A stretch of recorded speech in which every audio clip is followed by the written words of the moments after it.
Rádio Nederland, emissora internacional holandesa. Repórter RN. Hilversum, 21 de setembro de 1994. Este é o antepenúltimo programa da série antes do encerramento das transmissões da Rádio Nederland em língua portuguesa via ondas curtas para o Brasil, Portugal e África. Principais destaques da noite. Grã-Bretanha pode retirar brevemente as tropas da Irlanda do Norte. Ministro do Interior italiano em detenção domiciliar. Israel prepara um referendo sobre as colinas de Golã. O planeta sofreu quase 6 mil incidentes nucleares entre 1988 e 1993. Novela inédita de Júlio Verne, publicada em Paris. Rádio Nederland, emissora internacional holandesa. Estamos apresentando de Hilversum, Holanda. Este é o Repórter RN.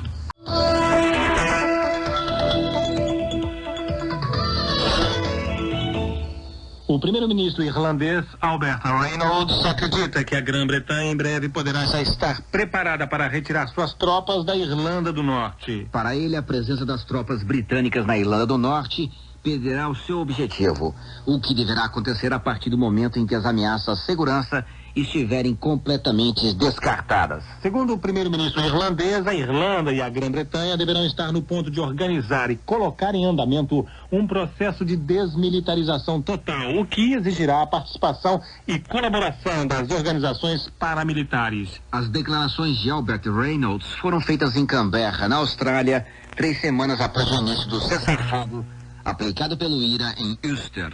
Esta é a Rádio Nederland, a emissora internacional holandesa. Estamos apresentando Repórter RN.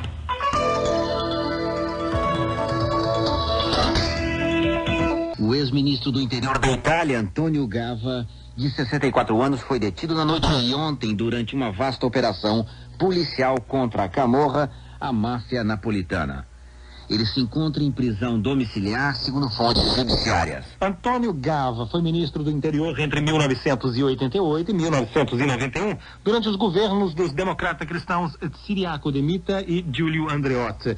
Depois de ser interrogado em sua casa na noite de ontem, os juízes decidiram pela detenção domiciliar, uma medida que é utilizada quando se instala um clima de colaboração entre a justiça e os acusados. No entanto, segundo fontes judiciais, que preferem ficar no anonimato, Antonio Gava negou todas as acusações formuladas contra ele. Aparentemente, os juízes levaram em conta o estado de saúde do ex-ministro, um dos mais poderosos do antigo regime democrata cristão. Antonio Gava sofre de uma forma grave de diabetes, que lhe provoca a perda da visão em um olho e a paralisia de uma perna. O ex-ministro é acusado de ligação com a Camorra. Graças a ele, a Camorra deixou de ser uma pequena organização do crime e se transformou em uma potência econômica ao tomar o controle das obras públicas da região napolitana logo depois do terremoto do ano de 1980.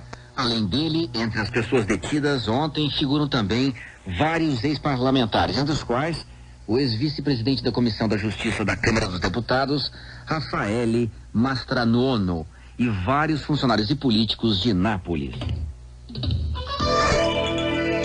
Rádio Nederland, emissora internacional holandesa. Apresentamos o Repórter RN de Hilversum, Holanda. Israel se prepara para a realização de um referendo que deverá decidir o futuro de suas relações com a Síria.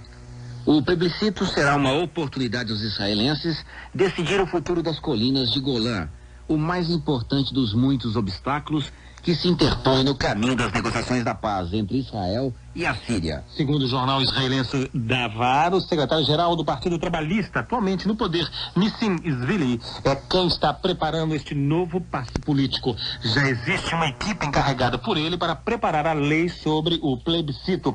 Para o político do Partido Trabalhista israelense, o referendo poderá acontecer dentro dos próximos 6 meses ou 100 dias depois da adoção pelo parlamento.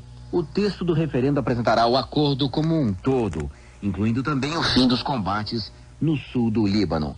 Como em qualquer campanha eleitoral, os partidos políticos poderão sair em campo para tentar convencer os israelenses a votarem sim ou não para o futuro do país. Repórter RN, Rádio Nederland, emissora internacional da Holanda.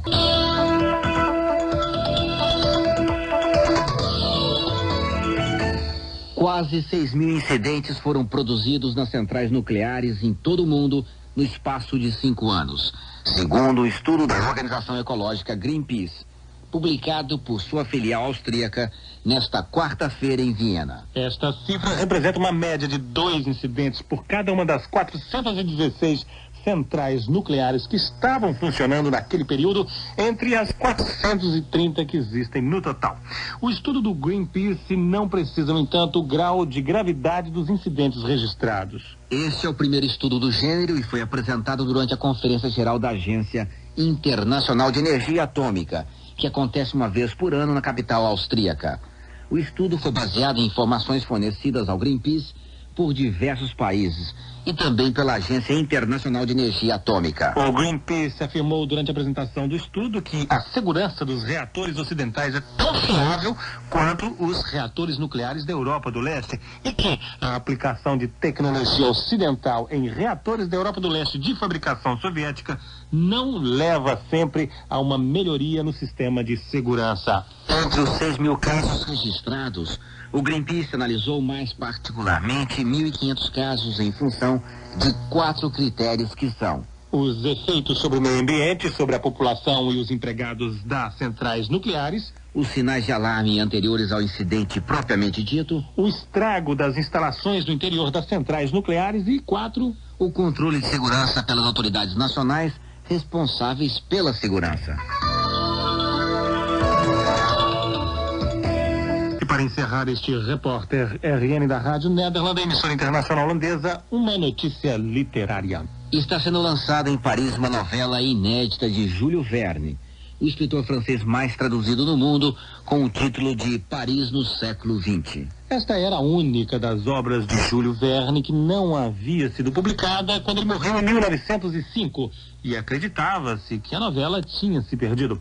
Trata-se de uma novela escrita em 1863, quando apenas um livro dele tinha sido publicado. O interessante é que Paris no século XX foi rechaçada pelo editor Pierre Julius Hetzel em uma carta que possibilitou identificar o manuscrito quando foi descoberto em 1989 em uma caixa descoberta por um bisneto do autor.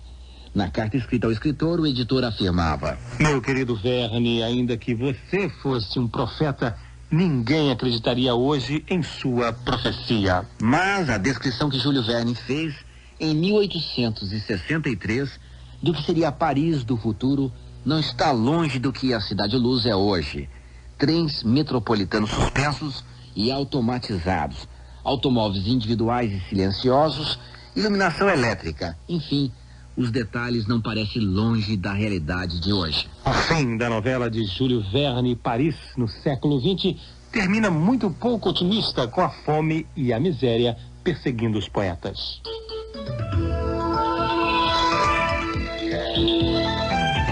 E vamos chegando assim ao final a mais uma edição do Repórter RN.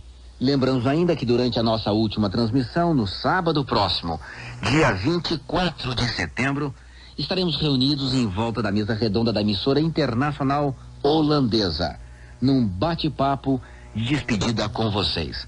Obrigado a todos pela audiência. Luiz Henrique de Freitas Pádua. O grande piloto da técnica hoje é Fritz Thor e Carlos Lagoeiro se despedem de todos, lhes desejando uma boa noite.